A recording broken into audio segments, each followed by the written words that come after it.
Kalau ditanya apa jenis makanan laut paling populer yang bisa bikin cuan, kerang mungkin bisa jadi jawaban terbaik. Harganya di pasaran dalam keadaan terpisah dengan cangkang ada di kisaran 42.000 per kilogram. Dan bisa semakin mahal hanya dalam skala gram untuk jenis dan kemasan yang tergolong premium. Nah, potensi cuan banget kan? Kalau mau tahu lebih dalam, coba aja nih makanan laut yang satu ini dalam hewan populer proses.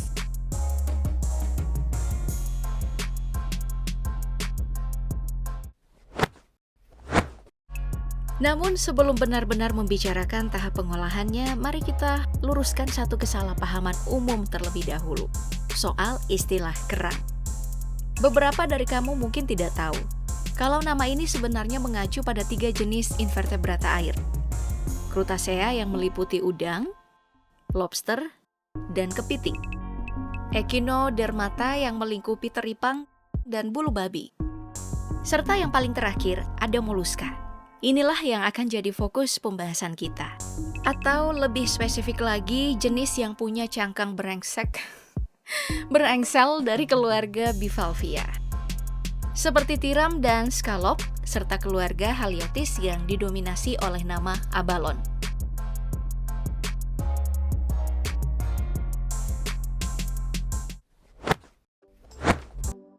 Kita fokus ke pembahasan soal mereka aja ya, karena memang jenis-jenis inilah yang sering orang Indonesia sebut sebagai kerang.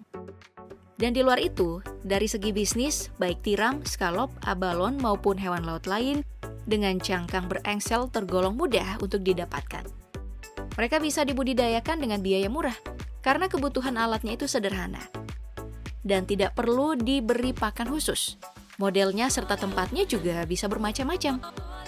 Mau diternak dengan keramba di zona dalam juga boleh. Dibudidaya di sekitar area pasang surut juga tidak masalah. Lalu, kalau tidak mau repot menunggu, kerang-kerang ini juga bisa ditangkap dalam skala yang besar menggunakan pengeruk khusus yang dilengkapi dengan jaring.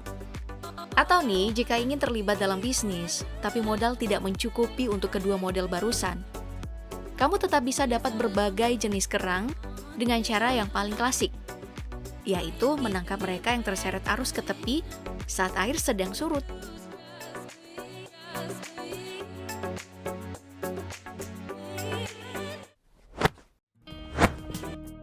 Ya, langkah semacam itu sangat mungkin untuk dilakukan.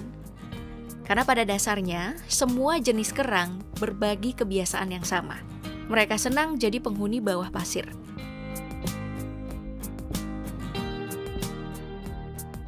Makanya, begitu diangkut dari dasar laut, biasanya kulit kerang akan penuh dengan lumpur atau mungkin pasir. Ya kadang masuk juga ke bagian dalam cangkang dan akhirnya mengotori dagingnya. Jadi tidak mengherankan kalau akhirnya di setiap tempat yang mengolah kerang hingga tahap pengemasan, itu akan menetapkan pembersihan sebagai langkah wajib sebelum pemisahan daging dengan cangkang.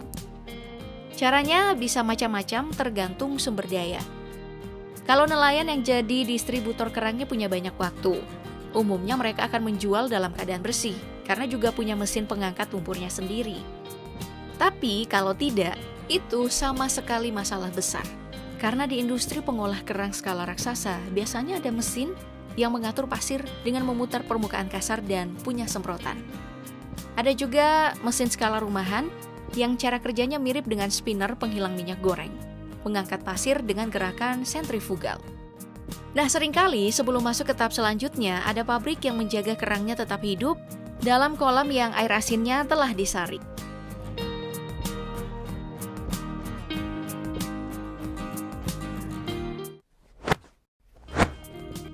Hanya saja cara semacam itu tidak digunakan oleh semua pelaku industri kerang. Ada yang prosesnya berjalan dengan lebih cepat, di mana proses pembersihan langsung dirangkaikan dengan pemisahan daging dan cangkang. Dagingnya dibuang, cangkangnya direndam. Kebalik ya, maksudnya yang dibuang itu cangkang, terus dagingnya direndam. Tujuannya itu masih sama, untuk mengangkat pasir. Cuman, kalau mau mengolah dengan cara ini, resikonya ada banyak tenaga manusia yang dibutuhkan. Dan hasil pemisahannya mungkin tidak selalu sama, karena prosesnya kan itu manual. Jadi balik lagi, atas nama standarisasi, untuk menjaga mutu produk, pabrik pengolahan kerang pasti akan memilih penggunaan mesin pemisah. Prinsip kerjanya lumayan mirip dengan penggilingan. Ada besi balok berukuran kecil buat buka cangkang. Dan lubang keluar di dasar mesin. Nah, cangkang sama daging bakal jatuh dari situ dalam keadaan terpisah. Terus berakhir di atas kawat berongga. Yang nanti bakal benar-benar misahin daging sama cangkang dengan getarannya. Pemisahan ini adalah tahap akhir sebelum pengemasan. Makanya untuk mastiin kesegaran dan kebersihan tiap produk, semua daging kerang, entah itu yang dicangkang dan dagingnya dipisah secara manual, maupun yang dikerjakan otomatis menggunakan mesin, itu tidak boleh diproses dalam keadaan kering. Harus selalu ada basah-basahnya.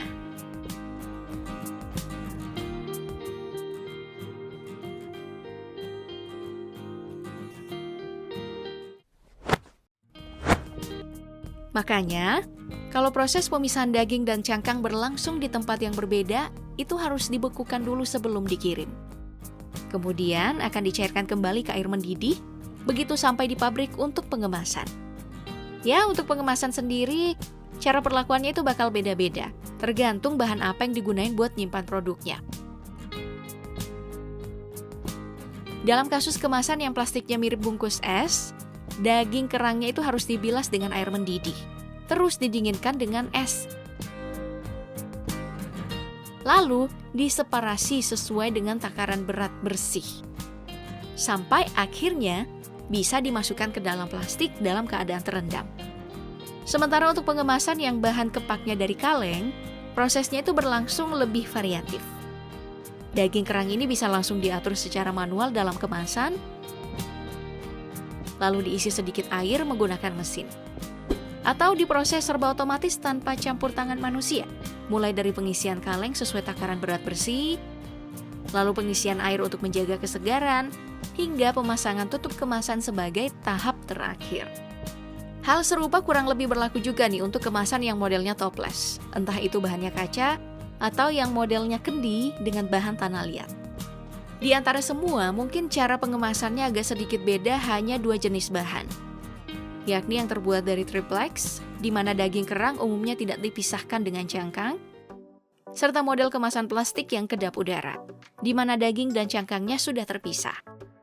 Tapi sudah tidak perlu diisi air, malah isi udaranya yang disedot menggunakan vakum.